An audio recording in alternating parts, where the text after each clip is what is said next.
You found the most in-depth coverage of the Silver and Black. The nation and the league arrive in Las Vegas in 2020. Live from the CBS Sports Radio 1140 studios, it's Silver and Black Today. Join the conversation by calling 702-889-5978. And now, here's your host, Scott Gobranson.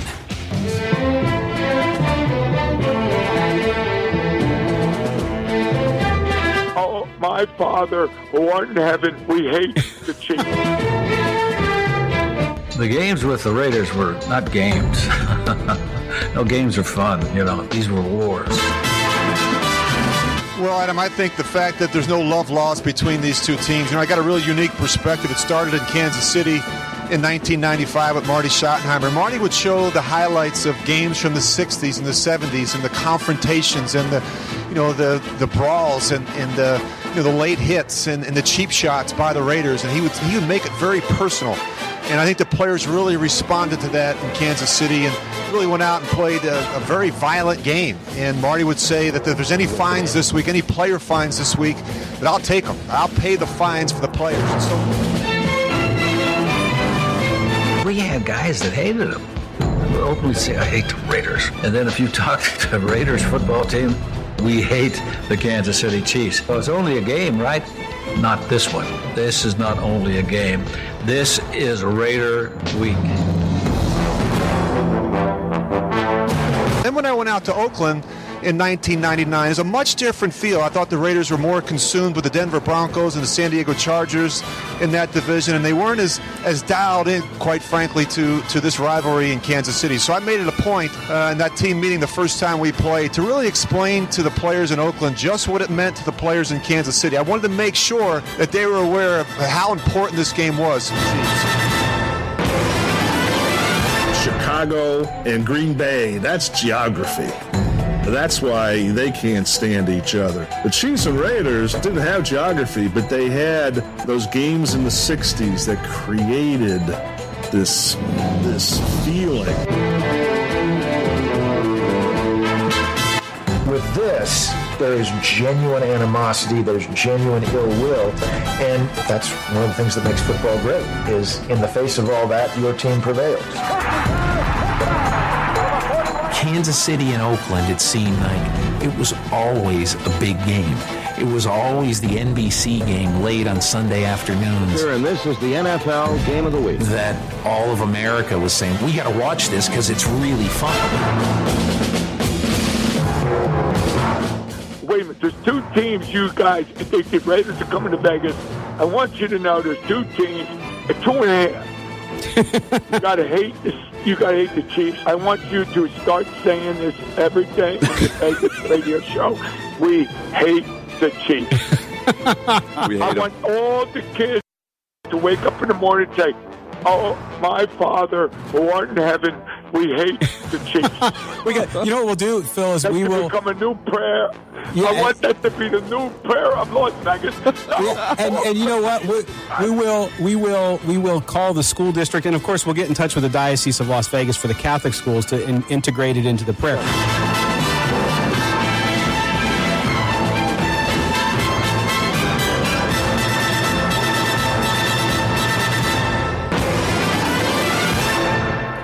Good morning, Raider Nation. Welcome as the Raiders renew their rivalry for the 60th year, as they host the Chiefs for the last time in Oakland. Hi, I'm Scott Gobranson. Welcome back to Silver and Black Today here on CBS Sports Radio. A must-win game, I believe, for the Raiders, who are about to go through the gauntlet. After today's game, the Raiders will not play again at home until November 3rd. They'll stop in Minnesota, Indianapolis, London. We will be there, Green Bay, and Houston. The Raiders come into this game against the Kansas City Chiefs, having played an almost perfect game last Monday night against the Broncos. We're going to get into that game a little bit, as it deserves some exploration and reflection in what was a big win, and after an absolute circus surrounding their one-time, no-time wide receiver. We're not even going to name him here. We're not going to name him, but we will talk about that game. We'll talk Derek Carr. Did his best. Dewey Oxberger, guys. You know who that is? Dewey Oxberger? No. Yes. He looked like a lean, mean fighting machine Let's do it. Dewey Oxburger. That is a reference to the movie Stripes, John Candy's character. Oh. Ox. Dewey Oxburger. For those of you who are not as movie adept as we are. Also, Carr had that Eye of the Tiger 80s theme movie. Can you get it? Wow. He was focused, calm, and in charge. We'll talk about that as well. I am Scalco Branson, again joined by Kelly Kreiner and Chaz Osborne. Yes. We are your crew to take you through your pregame. Greetings to everybody out there. Also got a message from a guy named John who's going to be in Lot B, which I believe means he's got suite tickets or something, at the Oakland Coliseum. He's on his way. He's listening to us. So, John, thanks for the note and give our best. It's going to be a fun time at the old Coliseum today. Yeah. We're going to also talk Josh Jacobs, his big night, Darren Waller, that rebuilt offensive line.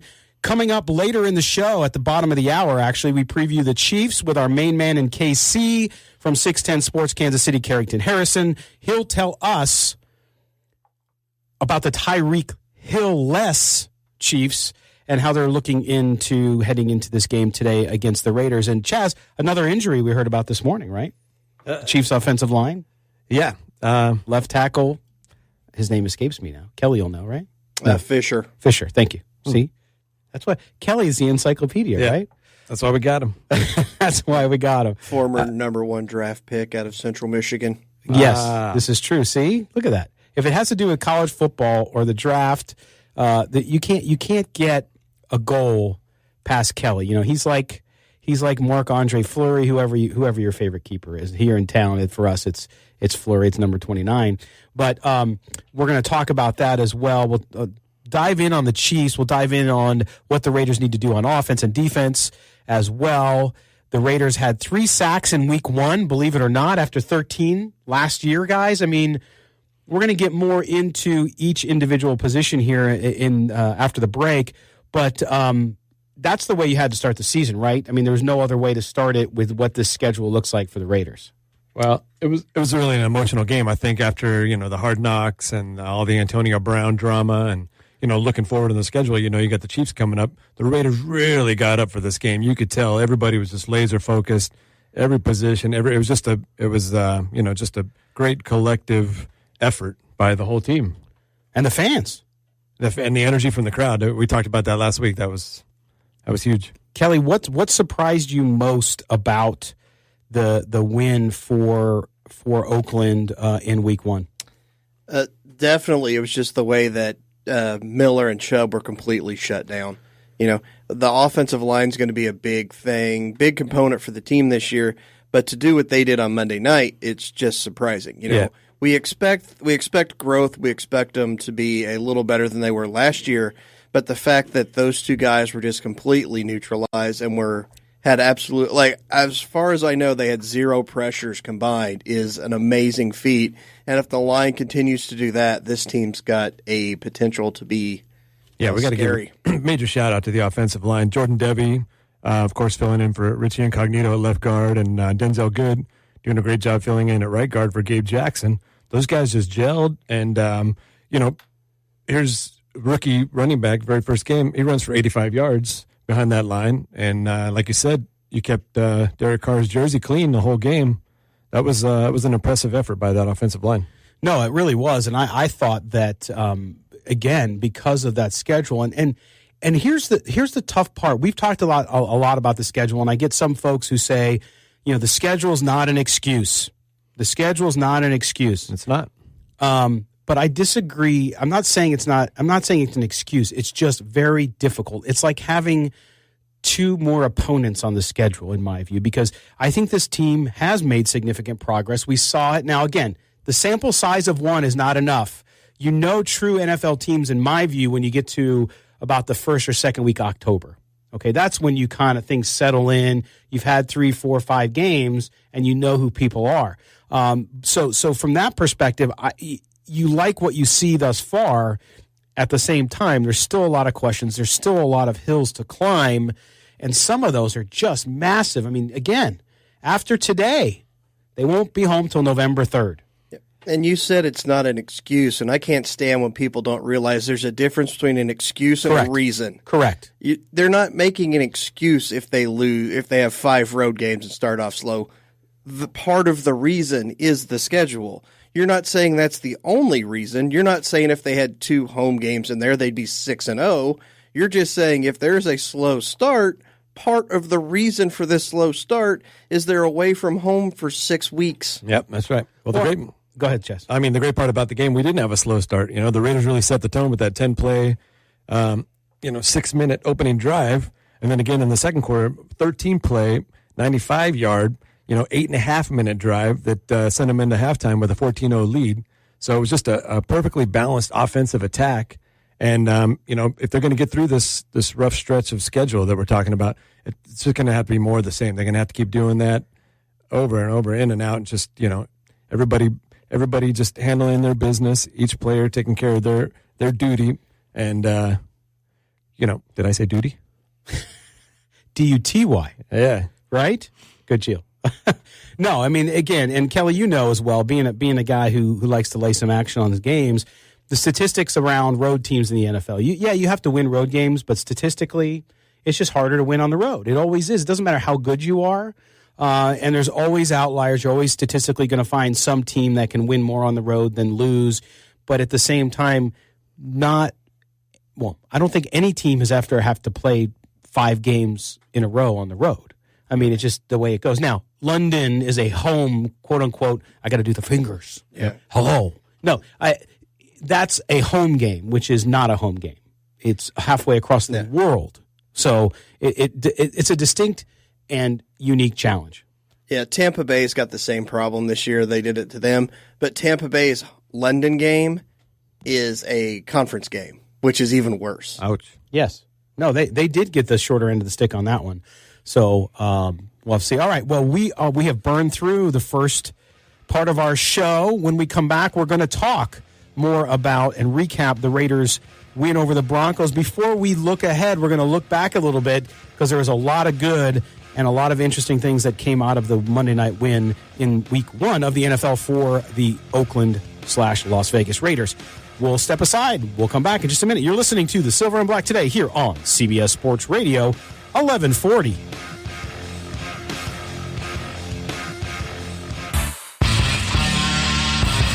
Hey, this is Eric Allen. You're listening to Silver and Black Today.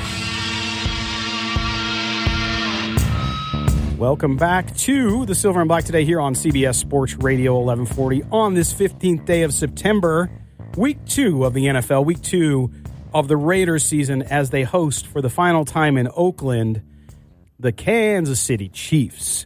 But before we move on, and coming up after the bottom of the hour break, Carrington Harrison from 610 Sports Kansas City, our sister station in Kansas City, will join us. He'll talk to us about the Chiefs, help us preview the game, give us the latest information we have on not only the injuries with Patrick Mahomes and more, but also how the team is adjusting without Tyreek Hill.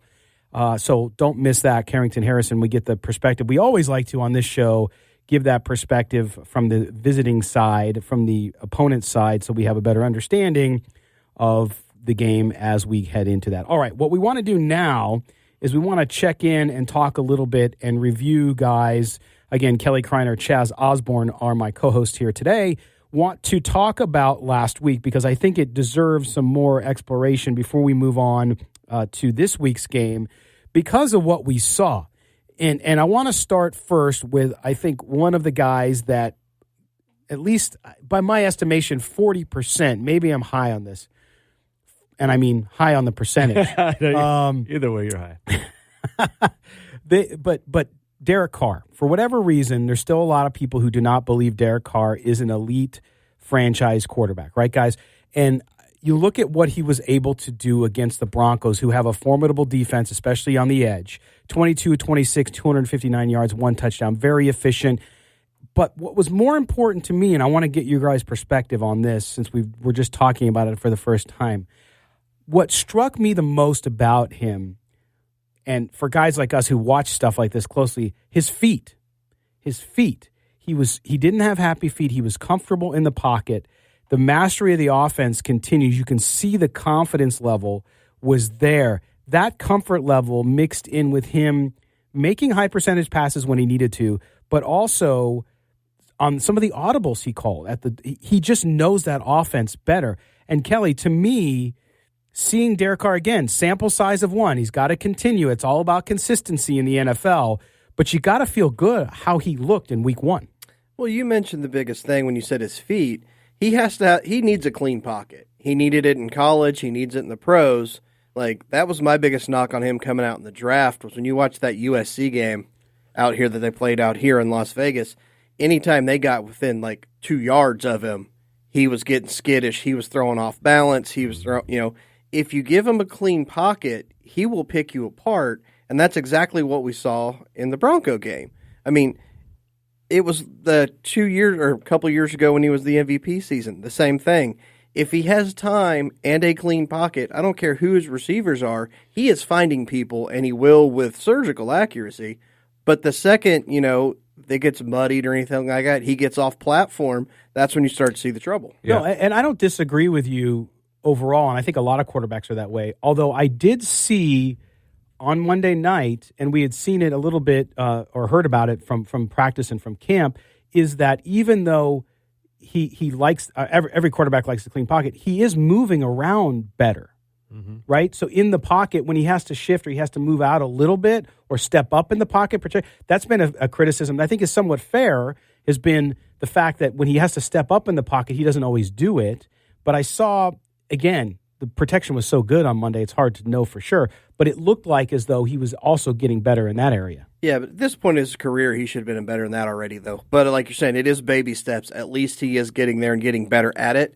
But yeah, I mean, he's been in the league long enough to where that should be innate for him right now. He shouldn't even think about stuff like that. Well, I think also the fact that I think he's 100% healthy for the first time since that injury in 2016. And it's his second year with this Jon Gruden offense, so I think he's a lot more comfortable. It's pretty much what I expected. That Monday night game is what I expected from Derek Carr. If we're saying a successful season is 4,000 yards, 30 touchdowns, and maybe less than 10 interceptions, then he should be right at 250 yards and 2 touchdowns every game. So that was pretty much a typical game. I just like the fact that he looked like a leader on the field, even on the sidelines. He was he was very vocal and he was pumping everybody up. So just his demeanor and the fact that I think he's 100% healthy, that's just a good sign going forward. Well, let's face it too, guys. He has more weapons, right? 6 different receivers in the game. He found them. He clicked with his new number 1 receiver, who's Tyrell Williams. Yep. So he spread the ball around well. He obviously saw the field well because he was protected. There's nothing more you can ask for as a quarterback than having that protection, and then give me the protection and then give me the weapons so I can get the ball out to them. And I thought he did a really good job of that. But again, it's got to continue. Today will be a unique challenge in that the Chiefs are different. We're going to talk about that later. But to me, Derek Carr, that fire, that leadership quality, which he gets criticized for because he's more of a quiet type leader. You saw an edge to him. Kelly, did you see that? A lot of people, he's angry because of Antonio Brown. He says, no, that wasn't it. To me, it's more of a guy who wants to prove himself, and it's a guy who knows that for his team to succeed, he's got to be on top of his game. You can only hear so often everybody asking for your head and talking about finding your replacement and everything before it's going to kind of, I don't care who you are, how level-headed you are. At a certain point, that gets to everybody. And I think he's kind of at that point to where he's heard enough. He's going to, if this is what they want me to do to prove that I'm the quarterback, I can step up that intensity a little bit. He's never going to be a super rah-rah guy. That's just not who he is. And I don't think that's who they need him to be. Right. But hey, he's showing a little emotion. He's putting a little bit out there. Mm-hmm. One thing I want to bring up, like you mentioned his second year in the system, people seem to forget that it's everybody's second year in the system. True. So the offensive line's a little better. The receiving core's kind of new, but the guys that were there before, it's not just the quarterback who needs time to get his system down. It's everybody. Right, and you saw it. It was a complete team effort, and you're right. The whole team under that second season. You talk about Tyrell Williams, 6 receptions, 105 yards. Let's talk about Darren Waller. That's a huge – everybody in the offseason was crying over losing Jared Cook. I'm not hearing one word about Jared Cook anymore. Darren Waller, 7 receptions, 70 yards. What a great outlet. What a great security blanket for Derek Carr to have to find this guy. And so far he's proven himself. Well, and it's a great story. And while we have the time, we need to talk about that offensive line. To me, I look at Trent Brown, right? They bring him in on the biggest contract ever for an offensive lineman. What a beast he was the other night. Then you look at Colton Miller. Okay, Colton Miller, we were critical of him last year on the show on his play because he didn't have a great year. He was because he was bad. I mean, let's cut to the chase. He was bad last year. Right, he was. He's not where you want to, even in the first year. By first year standards, he had a rough season. But you look at what he was able to do the other night, and I broke this down. Kelly, I saw you earlier in the week, and we talked about it too. I watched film over and over and over of him, and again, just like we talked about with Carr, his feet were so much better. He's a bigger guy now. He's put on more weight. He's stronger. The fake cut blocks, too, that he did on the inside, and what he was able to do there showed me a level of sophistication, a level of improvement that is actually far beyond what I thought would be necessary in a first game. Now, again, he's got to continue it. But Kelly, were you as struck by it as I was? I was, because I'm openly and admittedly not a big Colton Miller guy. I thought he was drafted way too high. Last year, I got that affirmative feedback because, like I said, last year he was bad. He was a little nicked up, but he was one of the, if you follow the PFF stuff, which I'm kind of 50-50 on a lot of their stuff, but their offensive line grades I really like. The only person that was graded lower than him last year was Parker. So we had the two lowest graded offensive linemen on our team at the time. And just to see, like you're saying, it's game one, but to see such an improvement, you have to be excited for that. But also, you got a great point about how it's also the offensive lineman's second year under the system. So they're all learning and really starting to gel. There was so much Tom Cable hate during the offseason. I think we had a little bit here as well. And you're not hearing any of that either. I think Tom Cable's doing a great job getting these guys together.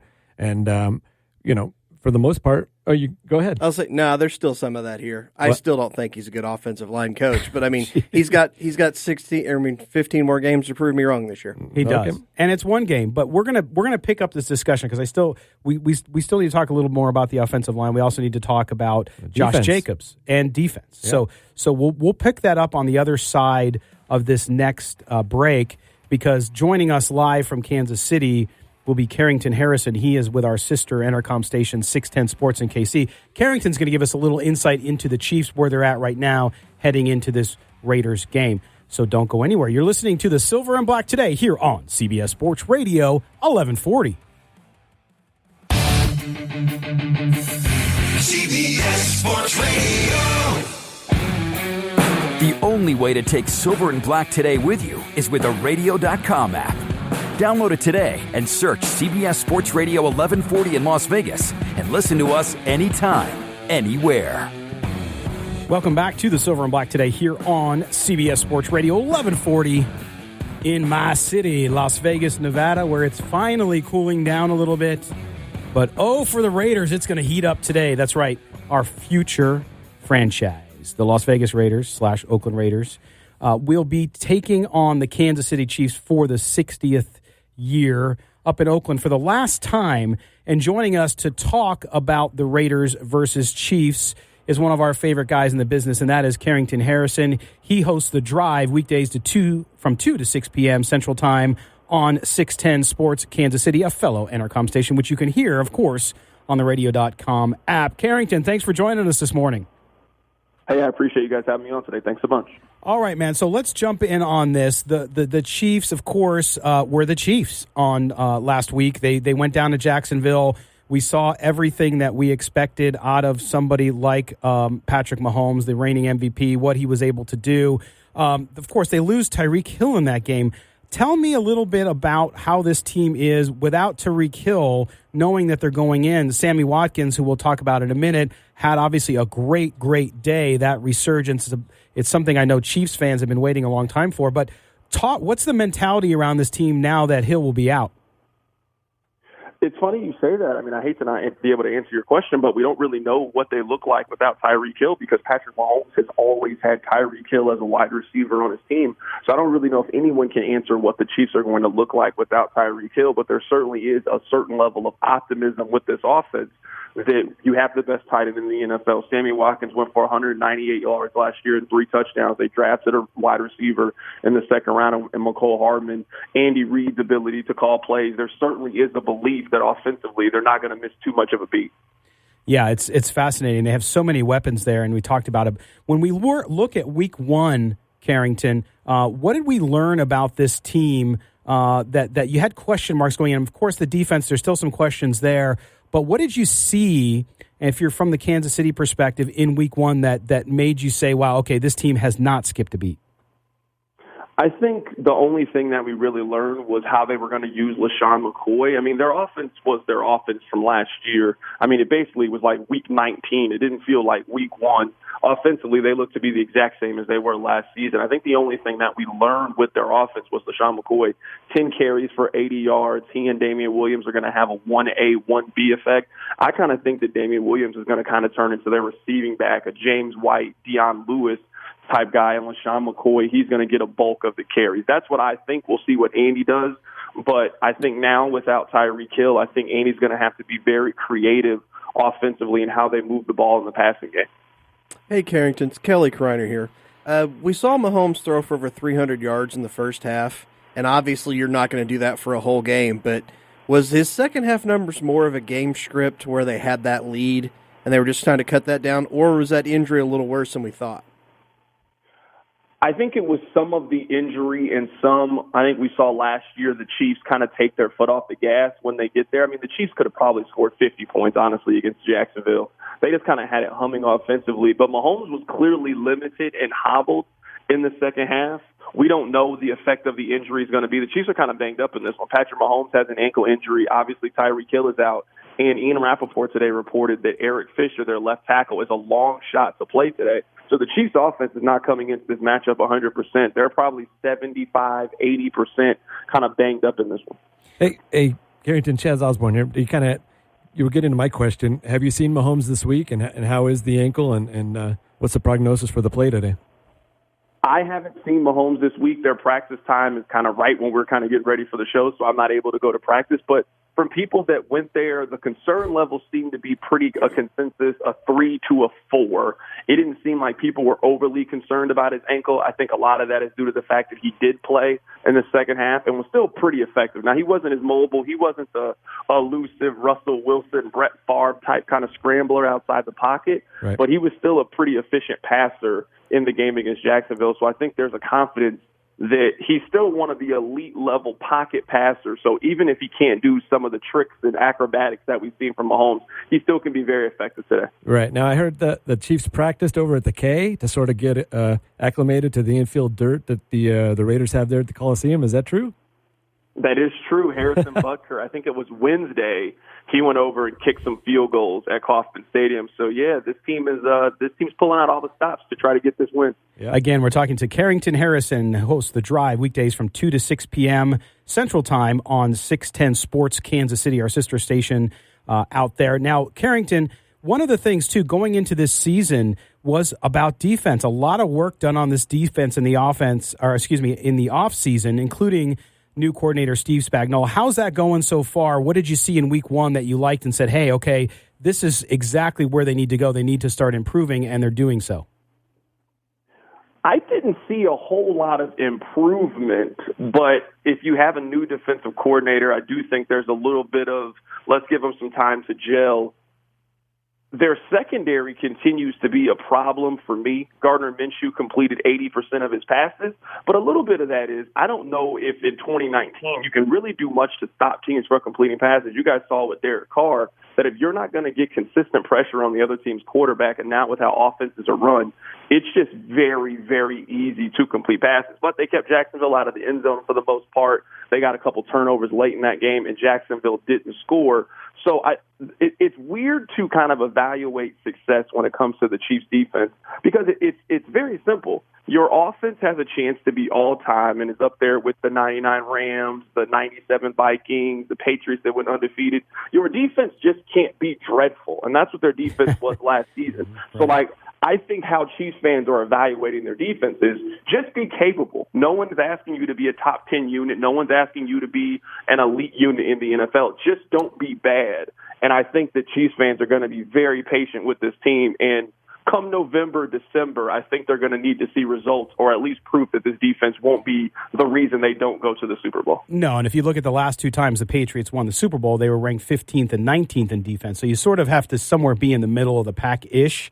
Yep. So you're right. You can't be horrible, but the days of having the number one defense, meaning you're going to the championship, are over as well because of that offense.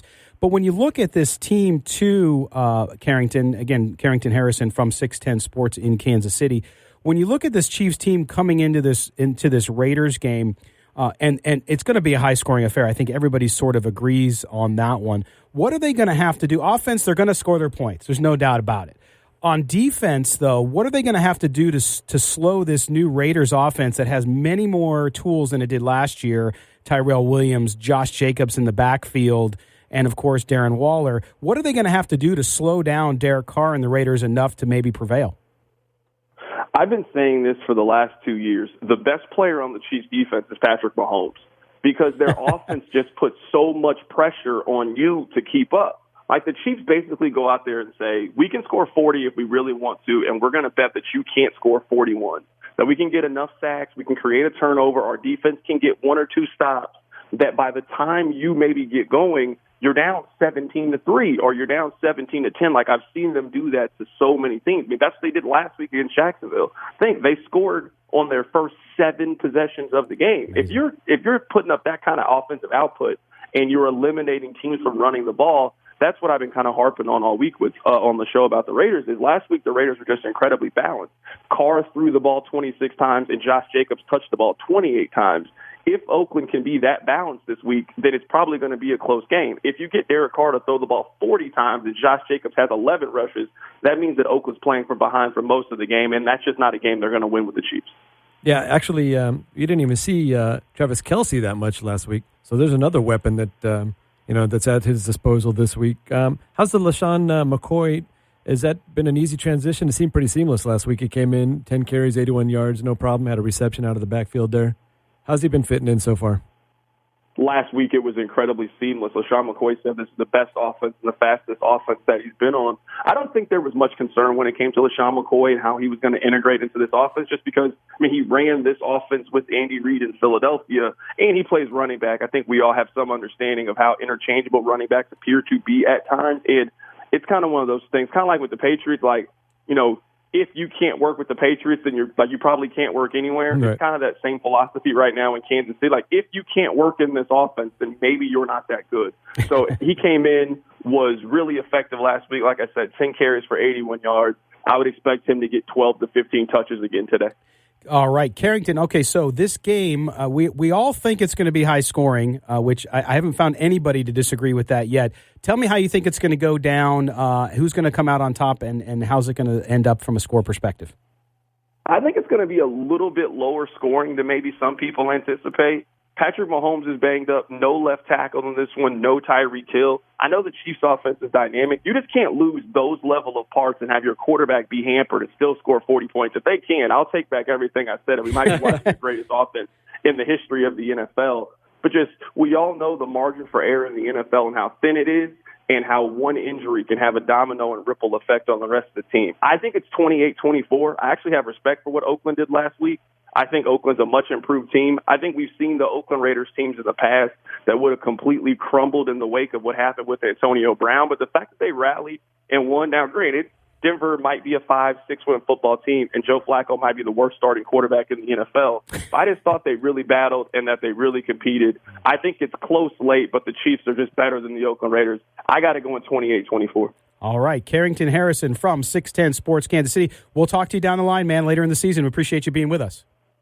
Thanks for having me on. I appreciate it. All right. Carrington Harrison from 610 Sports Kansas City gives us the lowdown, says it's going to be 28-24 Chiefs. A little lower scoring than we all were guessing, but we love that. We love differences of opinion. We like to hear that perspective coming out of the heartland. All right. We're going to step aside. When we come back, we'll talk more about that Raiders offense and that defense, new look defense, how things are going so far in 2019. You're listening to The Silver and Black today here on CBS Sports Radio 1140. This is Silver and Black Today, live on CBS Sports Radio 1140. Welcome back to the Silver and Black today here on CBS Sports Radio 1140. Thanks for being with us. We have awesome listeners. They are so active right now in YouTube, Facebook, Periscope, commenting, chatting with one another. Some great chat going on there as well. Some comments about why am I wearing a yellow hat? I get some of the weirdest comments like, why are you wearing a white football jersey or red football jersey? Why not? It was a USFL jersey a couple weeks ago. This is my Arizona State hat. If you're watching us on video, by the way, we do live simulcast video right here from the Findlay Chevrolet studio, home of the woo! Okay, had to do that. That's part of the ad, actually. So, but anyway, it is an Arizona State hat, and my man Herm Edwards and the Sun Devils' big win out in East Lansing against Michigan State yesterday. So that's why I'm wearing the hat. For those of you wondering, for those of you who don't care, thank you. Speaking of big win, we forgot to address Jon Gruden getting his 100th win as an NFL coach. I think we just did. Night. How great was that? Right. I forgot to give Gruden a shout out. It was great seeing him go down to the black hole and celebrate with the fans after the game.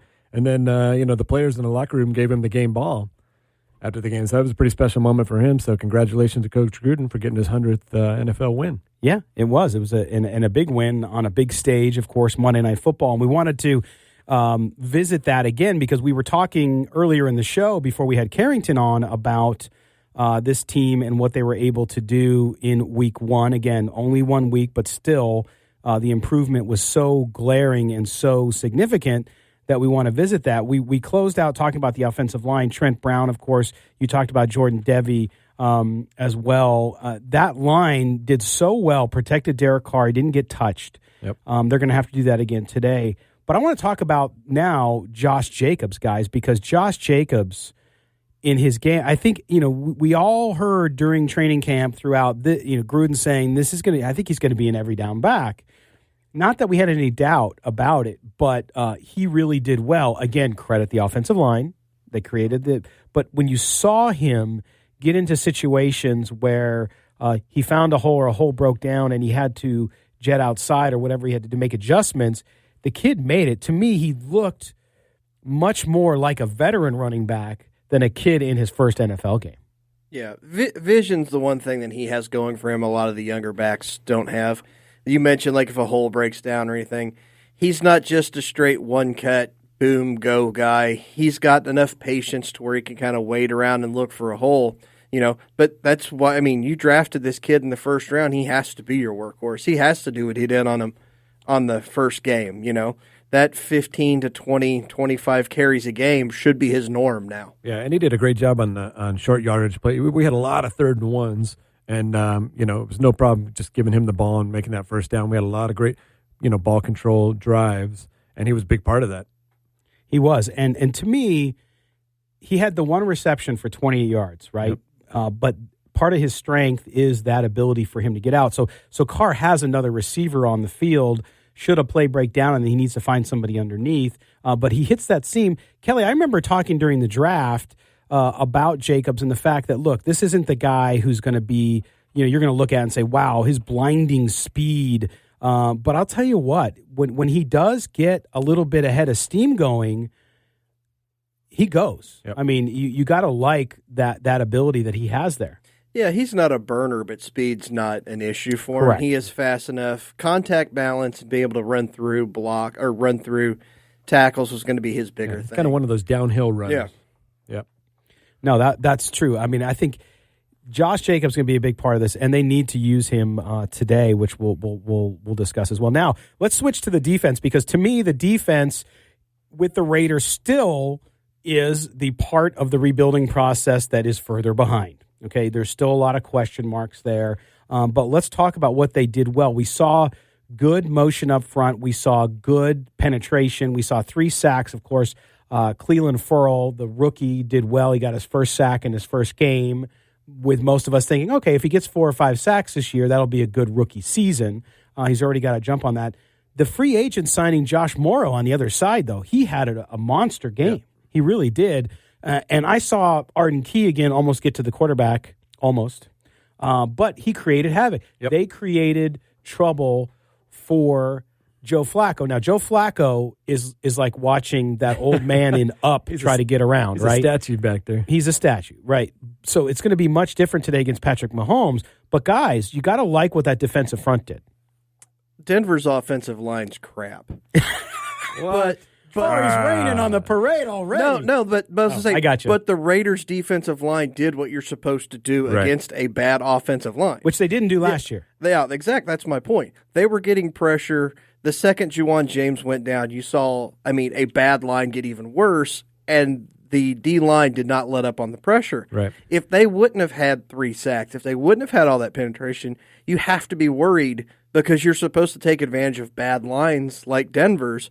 And the Raiders did that. So they did what they're supposed to do. Yeah. So, I'm not – their line's bad, but it's a bright spot that they took advantage of a bad line. Yeah, Denver's first-year head coach, we saw in the preseason their offense was pretty inept. We talked to Benjamin Albright last week about just kind of the situation where they just haven't gelled yet. They just haven't got everything clicking. And so, I don't want to take anything away from the Raiders' defense. Obviously, they did a great job. But a little bit was the fact that the offense, Broncos offense, is still trying to figure out, get their footing and trying to figure out what direction they're going in. No, but I agree with Kelly. It's a very key point, and that is when you play teams that have deficiencies, you need to play to those deficiencies and show them and take advantage of them. Exactly. That's what better teams do, and that's what the Raiders did. We haven't had time to talk about Jonathan Abrams. We'll talk about that in a minute, as well as my concern with the Raider defense, which is still the linebacking core. I know it's not a big one. But I keep getting told Gunther's system doesn't need linebackers. They don't need as many. Well, but you still need them. I just hear that all the time. I know, it's crap. But outside of Vontaze Burfict, there's still some question, even with some of the younger guys who I like. All right. Our first hour is in the books, ladies and gentlemen. We're going to step aside for the top of the hour sports update from CBS Sports Radio. When we come back, we'll continue the talk. We'll talk about what the Raiders need to do on offense and defense to win this puppy against the Chiefs today, which I know a lot of you think. We did a poll on that. We'll share that with you. You're listening to the Silver and Black today here on CBS Sports Radio, 1140. Warning. This product contains nicotine. Nicotine is an addictive chemical. Welcome to Velo, the modern take on nicotine. It's the hassle-free nicotine pouch that leaves the chargers, smoke, and mess where they belong, in the past. So whether you're mid-flight or mid-meeting, on the grind or off the grid, living large or laying low, with Velo, there are no limits to where you can go. Go to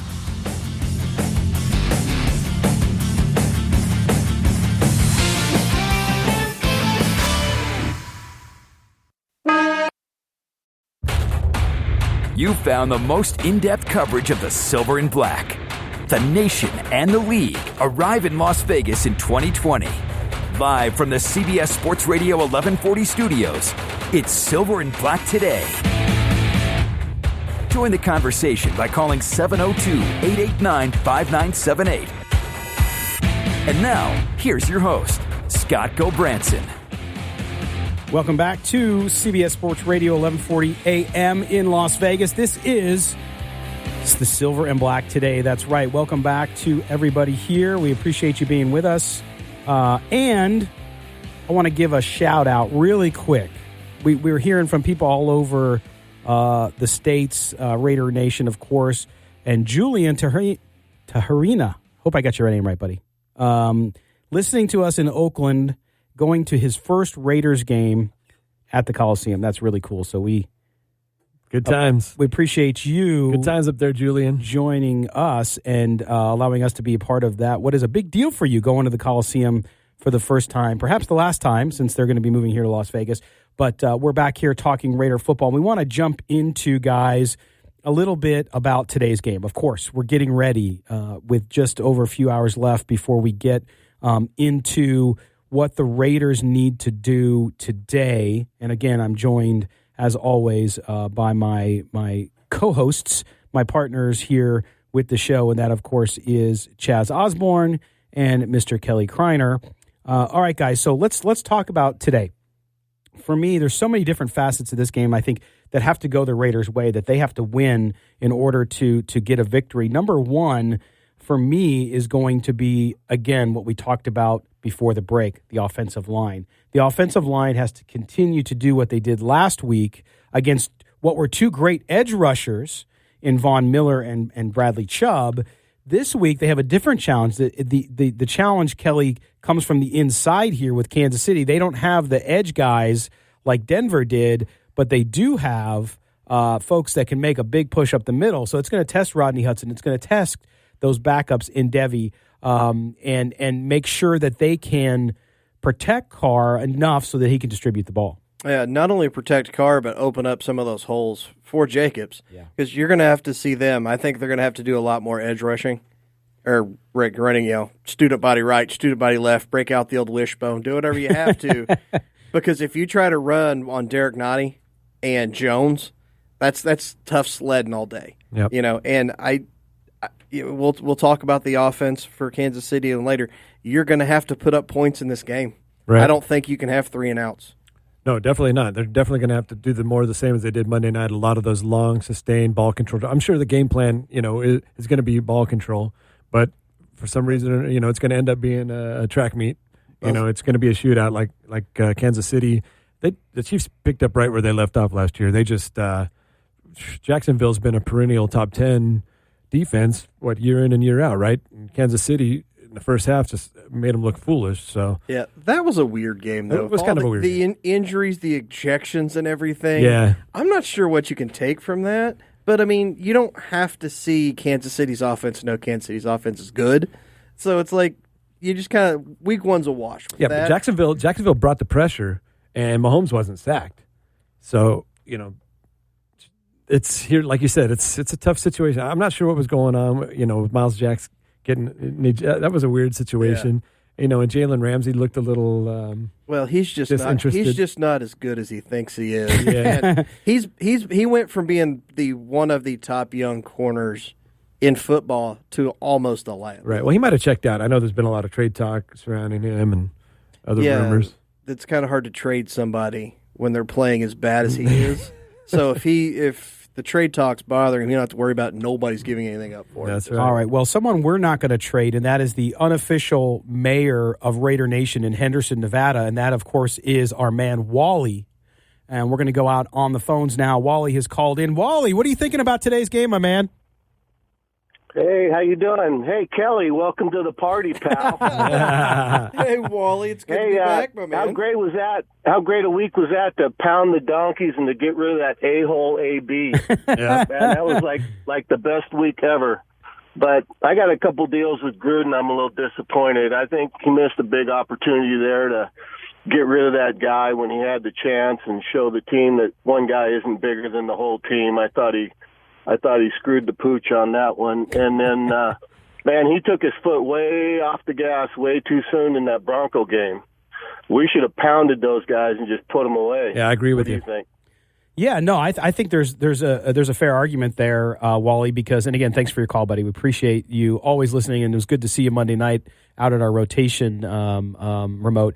But, yeah, no, I think that's what you have to do. I don't know if because it was game one, what was going on there, but I know against the Chiefs today, if you get the Chiefs in a spot, I think it's going to be a really close game, so I don't think you'll have the opportunity. But if you do somehow and things go every single perfect way that the Raiders need it to, guys, you can't let off your foot off the gas against the Kansas City Chiefs. You just can't. Wally made a great point there. That second to last drive when the Raiders were going down, they really could have put the game out of reach, and they just ran the ball. They tried to run the clock. They gave the ball back to Denver with an opportunity. And like you said, today, it's just you got to go for the jugular. There's no way you can just play it safe against this high-powered offense, the Chiefs. That's kind of Gruden's MO, though. Especially being a sports bettor, you're always looking to fade, Gruden teams in the second half because, especially the in-game wagering and everything like that, there's so many opportunities. But, yeah, we see that all the time to where his teams have a tendency to fade in the third and fourth quarter. Yep. Well, but an untold story there, well, it was told, but I want to reiterate, was about them not taking their foot off the gas. That big third down that Derek Carr completed the pass on, that was an audible. He checked out of a running play. Gruden was going to settle with running the ball and kicking it away, whatever he's going to do, right? Instead, Carr calls the audible, gets the pass out, and they get the first down. That was a big deal, which shows Carr's relative ease with the offense. But with Kansas City and their ability, I mean, today, with their ability to put up points, even though we heard Carrington, who joined us earlier, talk about missing some of these folks, that the Chiefs might not be as fully potent as they are normally, they still can put up points at any time. So if you're the Raiders, you cannot get into the red zone, for example, and not score points, and you need to score 6. You can't rely on field goals. You can't rely on Daniel Carlson, who, by the way, might be the punter today as well. Ding, ding, ding. You can't rely on that, Kelly. You have to put it in the end zone. Yeah, you're not going to be trading field goals with Kansas City because they're going for touchdowns.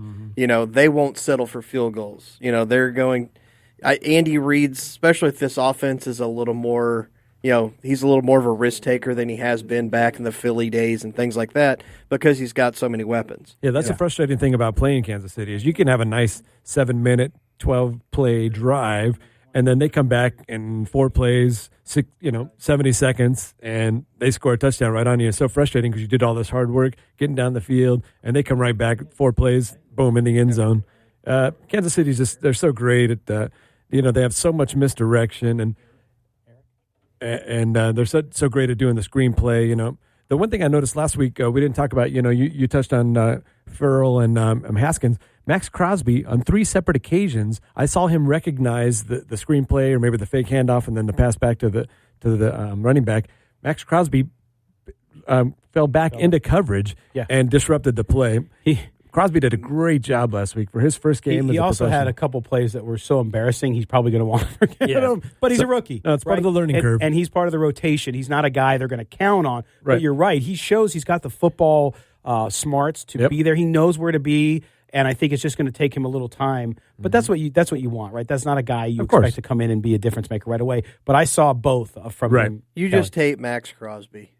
No, I love Max Crosby. You didn't like him in the draft. No, I didn't like him in the draft. I thought he was undersized, although let me tell you, you talk about a guy who is tough. Wait, you thought he was undersized? Well, I thought his lower body was absolutely undersized. Nobody does leg day anymore. All right, we have a caller on the line. We're going to go out to Eric. Eric, thanks for calling in and joining us here on the Silver and Black today. What do you got for me, man? Oh, thanks for having me, guys. I haven't heard you guys. I may have missed a little bit of it, but was really happy with Perfect and how he played Monday night. Was jacked when they signed him, wanted the nasty linebacker on our Raiders, and I think we finally got one.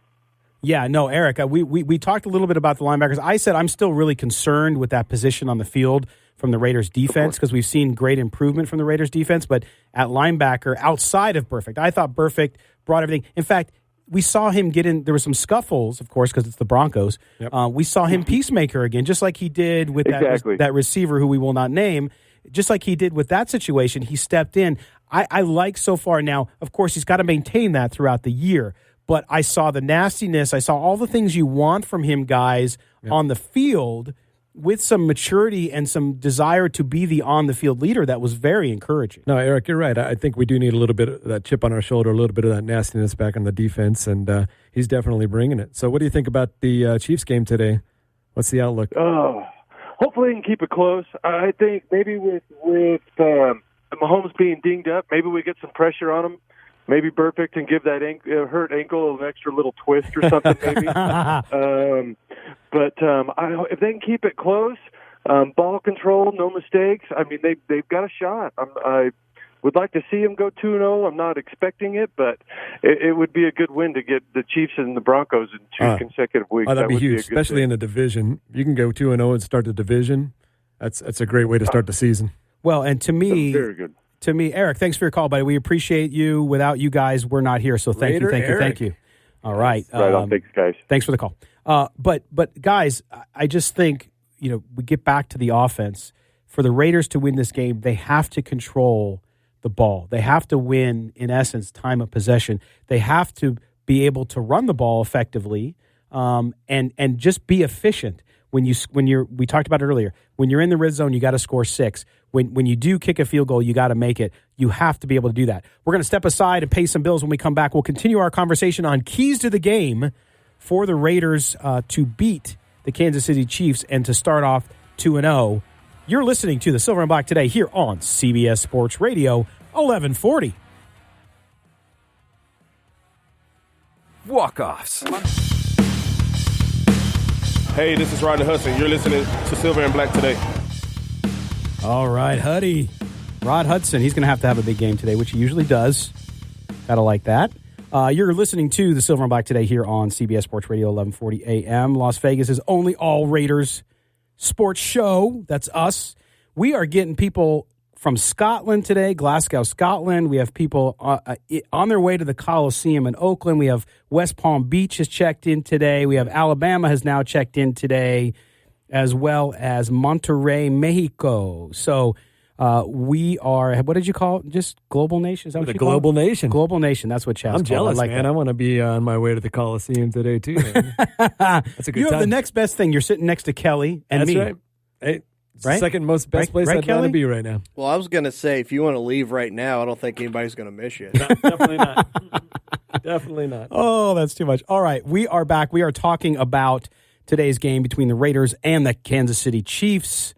There is no love lost in this battle. We published the clips, of course, of the now what we call the famous Villapiano prayer. Oh, my Father who art in heaven, I hate the Kansas City Chiefs. He wants all kids in Las Vegas to learn that before the team gets here. So we've been having fun with that all weekend. And I know a lot of people looking at this game. It's a big one, guys. We think about what the Raiders need to do. We talked about the schedule. For them to go 2-0 here would be, I think, as good as you can expect going into this long, never-ending road trip, to steal a line from the Beatles, the long and winding road and skies. Fitting that they'll be in London. Yes, there you go. So you got it. Abbey Road. Thank you. Whoa. Thank you. I think we need to get a picture on Abbey Road when we're there. I did last year. Yes, we are Gotta watch going out to 'cause London. There's a lot of traffic there. That's right. You got to be careful. You got to do it like really early in the morning, Yeah. which I don't think we're going to make. But we're going to be there in London. That's right. This show will be live on October 6th. Same time frame. It goes right up to kickoff, which is awesome. Make sure you join. You can join us. London2019.silverandblacktoday.com. Time is running out, obviously, but we'd love for you to be there. But we're going to be there. Guys, this team, if they can sneak this win, and I say sneak because the Chiefs are heavy favorites, especially when you consider that they're on the road. Is it still 7.5, Kelly, or has it gone down to 7? Last time you checked. Last time I checked, it was still 7.5. Okay, David, it's 7 now. Okay, so it's 7. Maybe you get it 7.5 still somewhere. But anyway, they're the underdog at home, so this would be a big win. Kelly, when we talk about what they need to do on defense, you cannot contain Patrick Mahomes. I don't care. I know Raider fans are going to get upset. Oh, we're going to shut him down. Listen, he's going to get his. Whereas all the kids are saying now today, it's the popular thing, he's going to eat. I'm so tired. Yeah. I'm so tired of that one. I just am. I'm the grumpy old man. I like that. So, but he's going to eat. He's going to get what he gets. Okay, even injured, even with one offensive line missing, he's that good. But Kelly, they have to limit his opportunities. How do they do that on defense? They have to stop the explosive plays. You know, they got to keep everything. Mm-hmm. If they're going to go drive down and score, make it an 8 or 9 play drive, not a 4 play drive. Make them work for it. Limit the chunk plays. You know, they're going, like I said, they're going to score. They're going to get their points, but you got to make them earn it. Drive after drive. You mentioned earlier that time of possession's important. Well, it's not against Kansas City because if they score in 90 seconds, your 5-minute field goal drive doesn't matter. Yeah. So they an 80-yard 1.5-minute drive is yeah. So for them, you just got to limit the explosive plays. This offense, they're getting that. They're going to get some, but you just you have to minimize it as much as you possibly can. And Tyreek Hill being gone, that is a little easier. Yeah. But you've still got speed and talent on that roster. Chaz, what about you? What do you think? I mean, are they going to be able to? I think Kelsey's role takes on a bigger piece here. Yeah, and he can eat. He's going to eat. Yeah, I mentioned that with Carrington earlier. I really think Kelsey's going to have a huge game. I think probably most of it's predicated on the Mahomes ankle injury. We haven't really heard much about it. The second half last week was totally different than the first half. Was that because they were already up 37-13 and they just kind of coasted home? Or was that, because his ankle was giving him problems and they just kind of pumped the brakes on the whole situation? The one thing I noticed that Gardner Minshew, and that's the same question now. He came in relief of Nick Foles after he was injured and went 22 of 25, 275, 2 touchdowns and an interception. But Same thing. Was that because they were down 37-13? They gave them a couple easy ones in the fourth quarter, or is that something that we can look at Derek Carr and say, hey, if Gardner Minshew can do that against this Kansas City Chiefs defense, then that means Derek Carr is going to have a huge day. Yeah, and Gardner Minshew, by the way, the best dressed man. I don't care what Cam Newton does. Gardner Minshew, if you didn't see the picture of him coming off the plane yesterday and looking like he's right out of the Wild and Crazy Guys skit from the 70s Saturday Night Live, you've missed out on one of the true gems this week on the internet. But, Kelly. I was betting Jacksonville until I saw that. And I'm like, yeah, this guy, okay, cool. Do what you want, you're going to get crushed. Yeah. I actually did bet Jacksonville. I like the weird. Bet the weird.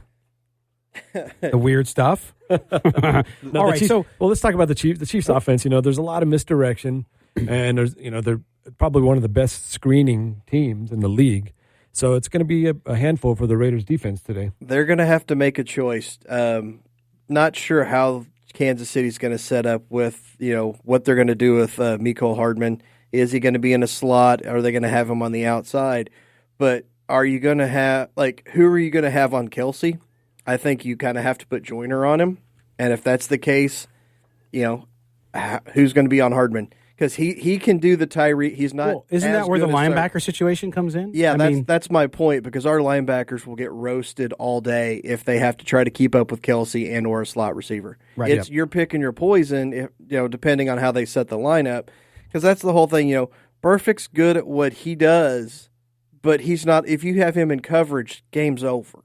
Yeah. He'll knock you through a wall, but he can't follow you if you're running from it. It's like. Well, and to me, those are all valid questions. I think with the Chiefs, guys, and you look at what the Raiders are going to have to do defensively. You lost Jonathan Abrams. I know the story's been covered so much over the last week. We're not going to spend a lot of time on it, but it's a big loss. The kid played well, but I do want to revisit what Kelly said on draft night during our draft special, our 4-hour draft special on CBS Sports Radio here. And that was about how Jonathan Abrams plays. He's going to be a fine NFL player. I'm excited. I love his attitude. But, Kelly, remind people what you said and how this injury in Game 1 isn't a surprise. He's a wrecking ball. His whole thing is to go out there and hit you as hard as he can. He has zero ball skills, and I think he knows that. And instead of working on that, he's just basically built his whole persona about laying people out. And I flat out said on draft night, he cannot play this way in the pros because he will miss games either by suspension or injury. Yeah. Right. He didn't even make it through the first game of the season. It's a shoulder injury. This will not be the last time this injury comes up. This will not be the last time this is an issue. If he continues to play the way he does, this will be something that follows him through his whole career. And it's a different sport, but I correlate it to Derrick Rose's knee because when Derrick Rose plays basketball, it's such a watching it, it's so violent. The cuts, the jump stops. The second he had a knee injury, you knew this is something that's going to be chronic. If Abrams decides to, I'm going to be this wrecking ball, I'm going to take people's heads off, that shoulder will not only be a chronic issue, it'll cut his career short. But guys, what happens now with that defensive backfield? Who do you think, really steps up here? Who are you going to have to see make a jump? Abrams, look, he played one game, a rookie, he played a nice game, got a penalty he shouldn't have gotten, I don't think. But nonetheless, what do you think ends up happening in that defensive backfield? Who's going to step in and be the kind of leader amongst that group of safeties? Most teams keep 10 DBs and 7 linebackers. The Raiders, they kept 12 DBs and only 5 linebackers just for this reason. I think just for the Kansas City Chiefs. So, there's going to be... Kelly's whispering in your ear over there. Thanks, Kelly. The next man up mentality. We're not sure. But I believe, whoever's in there is going to have a tough hill to climb because this is the biggest test of the year for the Raiders. Well, they already said Joyner has experience at safety. They already said they're not going to move him there, that he's very comfortable in the slot. They want to keep him in the slot. You have Joseph. You have other. Kelly, who do you think? You look at it. That's a group still being rebuilt. Let's face it, right? That's what you were whispering, is that they still need more talent in that area. if you think they're done there, no. And there's a lot of them coming out. All this stupid, and I'm sorry, it just is stupid. Everybody and their brother and their grandmother and their aunt's best friend, Minkah Fitzpatrick. Listen, good player. Okay, he wants out of Miami. I get it. But why would you give up that much when you have a deep draft coming up this year where you can go get a guy, right? So they're a far way, Kelly, from figuring out what they do there, but they're going to have to find an answer and find it quick this year. Well, Joseph's basically in a contract year. You know, they declined his option. So if he's ever going to do anything, now's the time to do it, big man. Earn that cash. Somebody's going to pay you if you come through. It's amazing these guys step up on their contract years. It's inevitable. The NBA's worse than anything. I mean, so you're saying he's got to eat if he wants to get paid. If he wants to get paid, which is usually weird because you want to get paid and then eat. Anyway, we're going to step aside. It's time to pay some bills. When we come back, it's going to be time for everyone's favorite segment. You either love it or you hate it, and we like you to listen no matter which way you feel. And that's Kelly's Corner coming up next here on Silver and Black Today on CBS Sports Radio 1140.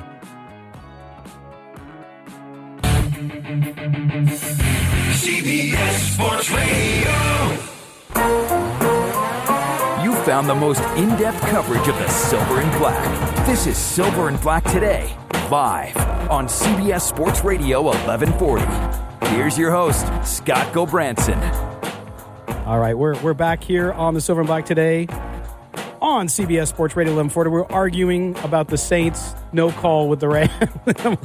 I'm tired of hearing about from Saints fans. The guys were disagreeing with me. But that's not what we're going to talk about now, because it's time for put some candles on, get some wine. I know it's early, because wine is definitely part of it, because it's whining. No, just kidding.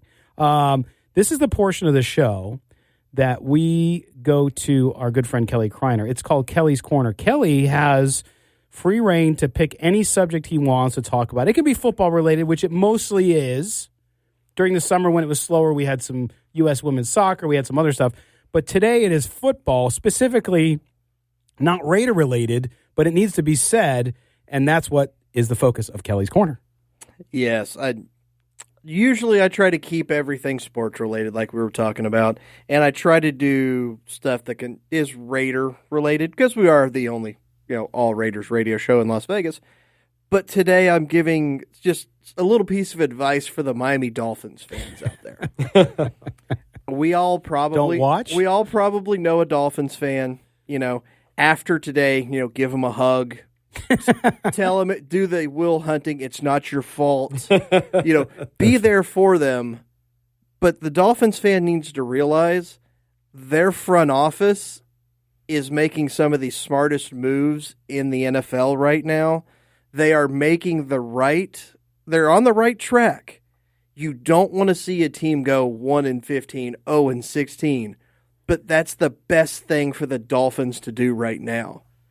They got 2 first-round picks and a second-round pick for a mid-level left tackle. His nickname's Laramie Turnstile for a reason. He's a good young tackle. He's a top 10 left tackle in the league. You got 2 first-round picks and a second-round pick for that. You're going to suck. You're going to have a really good first-round pick. Or you're going to be what you commonly refer to as trash. They're like beyond trash level at this point. But this is what you have to do in the NFL. If you do not have a quarterback, you have to bottom out and get one. But they got Josh Rosen. Yeah, but here's the problem with Josh Rosen. He's on his 4th offensive coordinator in 3 years. He's not getting a chance. Right. Josh Rosen's 3rd team is going to make him a Pro Bowler, and unfortunately, it's probably going to be the Patriots. I've already mentally prepared for that. I like that. We got to. And I'm cataloging this. We got to keep that recorded. Oh no, that's been said before. Everybody's lamenting the fact that next year, after he gets cut from the Dolphins, he's going to wind up a Patriot, and everybody hates him. Because Tua will be the Dolphins quarterback. Tua, Herbert, or Super Tank for 2 years and go after Trevor Lawrence, because next year your roster's so bad you're not going to be ready for a rookie quarterback. Yeah, you get the first pick next year. There's going to be somebody that wants Tua. There's going to be somebody that wants Herbert. Trade down, grab a couple offensive linemen for the next year. Still be bad. still go 0-16, 1-15, and get Trevor Lawrence or get that other guy and be set up a little better for it. But you have to bottom out. Yes, and win. And it sucks, to your point. It sucks for the fans. Raiders have been they've seen a 1-win season, so they know what that's like without the upside that you're talking about, which was like a slew of draft picks. But you also have to call out, remember, who's in Miami in the front office? The guy used to be with the Raiders. Who? Derek Jeter. Never mind. So here we go. I'm totally blanking here. Okay, so here's the deal. When you have a situation like you have with the Dolphins and what they're doing, that's why when they signed Fitzpatrick last year, to me that was the most brilliant move, because this is the guy you're like, okay, we're going to throw this guy out there. He's capable. In the old school NFL, he's the perfect backup, right? He can come in for 2 or 3 games, do what he needs to do without turning the ball over too much, and that's all you need. But now, if he doesn't get killed first, of course, that's the guy you need until you get one of those young quarterbacks either in this draft or next draft. He's just good enough to keep people interested, but just bad enough to keep you in a top draft position. That's right. And that's what you're looking for. I'm actually hoping the Dolphins go 0-16 because I got so sick of watching Nick Bonacani, rest in peace, and Larry Zonka and all those guys toasting champagne every time the undefeated team that year lost their first game. And then I know you're going to say the Patriots. That ain't going to stop. They're going to keep doing that even if they go, they went 0-16. We went 16-0. I just want to see them go 0-16, kind of get rid of that whole situation. But I agree with you. You know, if you're gonna, you don't want to be a middle of the road team. You know, as working in the front office as long as I did, you see that you either want to be, you got to be top or you got to be bottom. If you're stuck in the middle of the road, you're stuck there for a long time. Yeah, top or bottom. Yeah. Yes, you're doing the right thing. You saw it firsthand with the Sixers. You know, it took a little longer because for some reason everybody they drafted has foot injuries. I know, and it makes no sense. But they're a championship caliber team now because they tanked for 5 and they made no bones about it. They're like, listen, the process. This is what we're doing. Embrace the process. And guess what? The guy got fired and he was right. He was right. Well, and you're seeing it in Major League Baseball right now too, all over the place with teams doing it. I know it's a little different, but by the way, again, even though you're talking about the Dolphins, it's related to the Raiders. I'll give you one more chance to tell me who the senior personnel director for the Dolphins is. I'm totally Reggie McKenzie. I was going to say McKenzie, but oh God, that's right. Yeah. So they're going to screw up. I stumped Kelly. So they're going to screw up the draft pick. So this tank. Wow, that just blew my whole. All right, sorry, Miami, you guys are screwed. You're welcome. You're welcome for the opening. Yeah, I gave you the opening right there. You might want to be Jacksonville fans from now. They got something going. They have Gardner Minshew, and his wardrobe. That's what's very, very good. But yeah, no, I totally forgot McKenzie was there. Yeah. Yes, I know. Well, and the Dolphins, you know, they redid the stadium. Now it's Hard Rock Stadium, whatever it's called.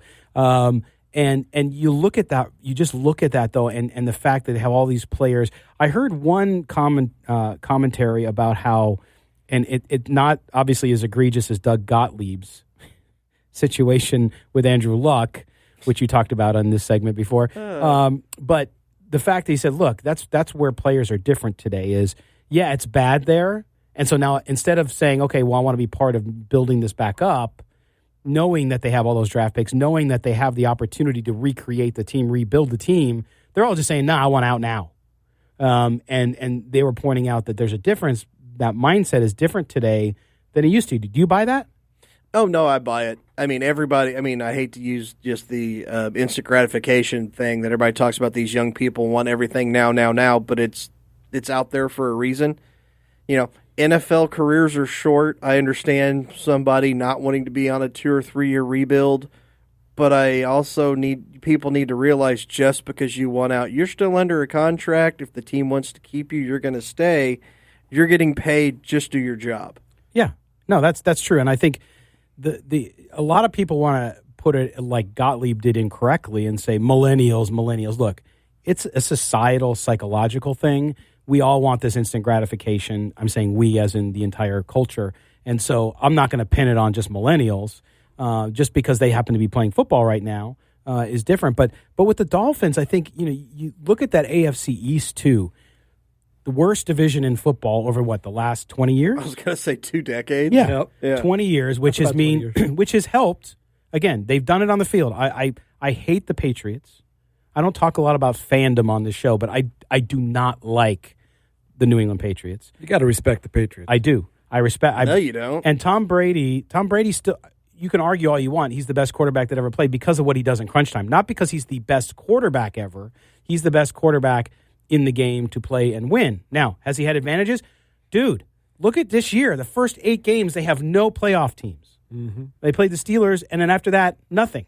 The Steelers were in a playoff game. Exactly. And you have a crappy division where you know you're going to get 2 wins a year from every team. Mm-hmm. Nah, because you always lose the one in Miami, except for this year. Except for this year. I'm calling this one. They're not losing. Right. That was the point I was going to make today. What have they won? Miami's won 4 of the last 5, or 5 of the last 6? Yeah. So, I mean, could you imagine today? The thing is, though, like you'd have to go back. How many of those at the end of the season? When after week 7, when they've already won the division? Right.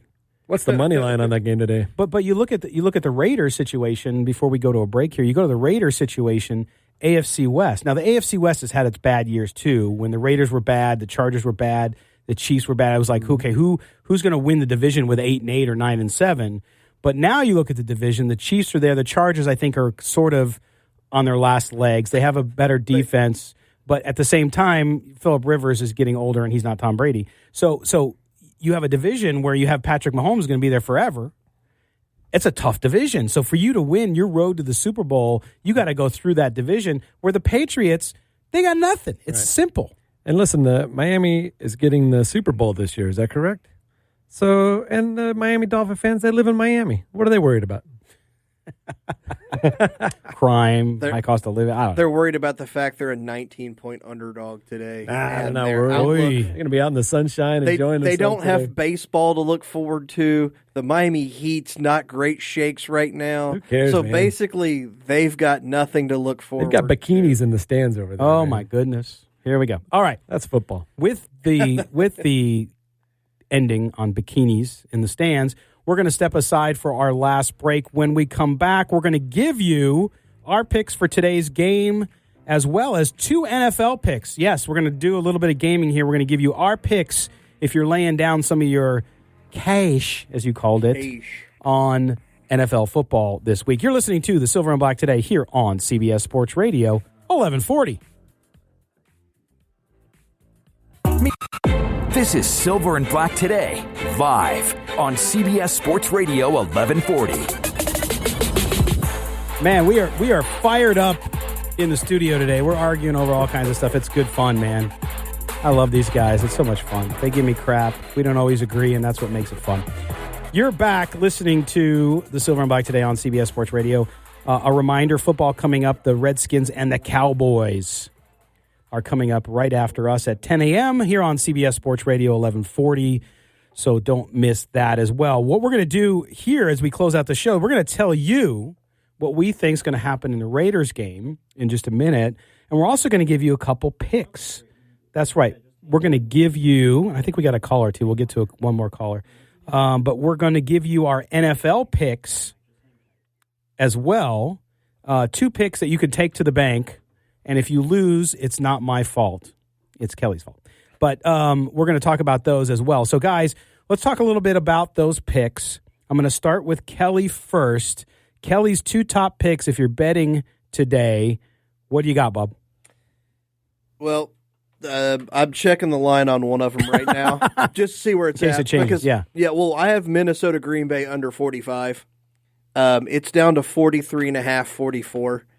I still like that. It's a little, because, I mean, 45 is a nice key number, 21, 24, 21, right in there. I would still take Minnesota Green Bay under. And the other one I was checking was I got the Browns at -2.5 when the line first opened. It's up to 6.5. Normally, I would never tell anybody to bet that because you've lost that much value in there. I just can't see, because the defense did not let the Browns down in that last game. If you watch that, the defense looked great. Baker Mayfield's 3 terrible interceptions put the defense in bad spots. Yeah. So I just don't see Trevor Siemian leading the Jets past on Monday Night Football, the leading past the Browns, so I'll take the Browns minus 6.5. Okay, so Browns minus 6.5. Minnesota, Green Bay under 45. Well, no, I have it at 45 right now. That's why I was looking. It's 44 at one book, 43.5 at the other. So you'll just take the under. We'll just say under. Just say under 43. We're going to start keeping standings, folks. That's why I'm asking Kelly to be specific. Okay, so then we have Chaz. You want me to go first? You still deciding? No, I don't. Okay, it doesn't matter. I always go opposite. So everybody's been talking about how great Dallas's win was last week. So I'm going with the Redskins there. Ooh. Plus 6.5. You're the one guy in Las Vegas on that game right now. That's right. Yes. And then Jacksonville getting blown out. Everybody's just been harping on them. And I'm loving the quarterback, and I'm loving his wardrobe. So I got Jacksonville plus 7.5 there. Wow. Plus, I'll even throw in the Dolphins. I'm not scared. I'll say it. Dolphins plus 19.5. Ooh, a third pick. I mean, that's a little bonus pick. If you guys want to rip me next week, go ahead. All right. I've got like 7 if you want them. I just picked 2. So we have, so far, if you're keeping track and you're taking your hard-earned money and betting with us, you got Kelly, Minnesota, Green Bay under. I'm on the over. Browns versus Jets, 6.5. And then Chaz has got the Skins at 6.5 and the Jacksonville Jaguars, the Jacksonville Minshews at 7.5. Okay. So for me, here's what I got. I have the Detroit Lions 2.5 over the Chargers. Bad. They got to win that game. It's at home. They got to win that game. Not happening. The Chargers on the road. I like Detroit in that one at 2.5. And then I know it's an easy one. Everybody's going to say, whatever. I like the Raiders and Chiefs over, of course. You're going 0-2. So, wow. He's so salty. He says he's not, but he's salty. Sorry, I like this edge. I like it. It's good. Chaz is our positive guy. He's always glass half full. And today he's glass half full, but he also wants to punch you in the face. So that's good. But no, it's all good. So we got those picks. Again, Minnesota, Green Bay under, Browns minus 6.5 for Kelly, Chaz 6.5 on the Redskins, Jacksonville 7.5. I have Detroit minus 2.5, and then the Raiders, Chiefs over under. So you could tell us what you think of our picks there. Now, we have a few minutes left here, guys. We talked all about the Chiefs versus the Raiders this game. And it's hard. You do an all Raiders show, and if you pick against the Raiders, people start asking you, why are you doing a Raiders show and picking against them? It's like, duh, because I look at the facts, I look at the teams, and Kelly's whispering. Say it on the air, man. Because I think they're going to lose. That's right. Next week could be different. But that's right. It's a big game. Listen, the Raiders, they really need to avoid this emotional letdown. They really got, after all the hard knocks, after all the Antonio Brown drama, they really got up for that game last week. The crowd was into it. The first home game of the last season in Oakland, the Raiders really got up for that game. And, I just feel like it's going to be a huge emotional letdown. They might get behind early, and they're really going to have to claw their way back into it. Hopefully not. And this is a great barometer game because this is obviously the gold standard in the AFC, along with the New England Patriots. So this is a barometer game. One thing I wanted to add, Derek Carr, 81 yards away from being the Raiders' all-time leader in yards over Kenny Stabler. And, that's going to happen in the first half. That's a huge milestone. That's going to be another emotional thing. It's going to be an uphill battle all day for the Raiders, man. But I thought he stinks, Derek Carr. Yeah, exactly. Amazing. I don't agree either. I think he is awesome. And I think that just shows you how some of the Raiders quarterback options have been in the past few decades. Yeah. Because football has changed so much. It has. And it's still Stabler.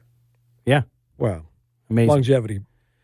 Well, so we have that. We did a poll on Twitter, 600 votes.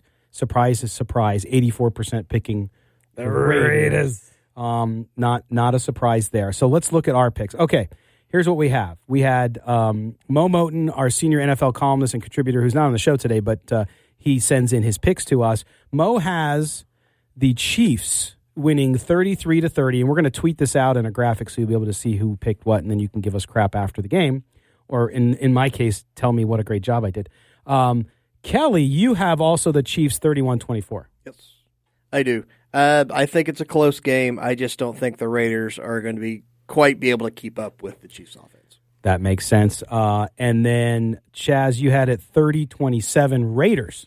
Yeah, I mean, emotional letdown aside, I feel like, maybe the Mahomes injury might be something to look forward to. And then, their offensive line's a little banged up. Our defense did look great last week. Inept offense from Denver Broncos aside, they held it together. And I know that our offensive line is playing great. And the Chiefs defense, like I said, if Gardner Minshew is going to get that many yards, Derek Carr could have a huge day, come back, win the game. So I got to go with the Raiders. All right. And I'm taking the Raiders in a higher scoring game. We had Carrington Harrison said that it'll be lower because of the Chiefs' injuries. I'm saying it's going to be an old school AFL shootout, and it's going to be 38-36 Oakland in a surprise. I think they're going to get to Mahomes. I think that injury might be a little more nagging than the Chiefs are letting on. So that's the way we do it. So we have 2-2. Chaz and I pick the Raiders in a close one, and Mo and Kelly pick the Chiefs in a close one. And I think at the end of the day, our scores are all going to be pretty dang close. Go ahead, Kelly. No, I was just going to say, I always love when people pick scores. How you get into your 36? 3 touchdowns and 5 field goals? Yeah, I don't think about that. You missing some extra points in there? NFL anymore, there's never a standard score. You never see 17-14 anymore. I'm math challenged. 12. All right. How long has it been since somebody scored 36? We are out of time. We will see you guys next week. Enjoy the game today. We'll talk to you next week. Same time, same bat channel. You've been listening to Silver and Black today here on CBS Sports Radio, 1140.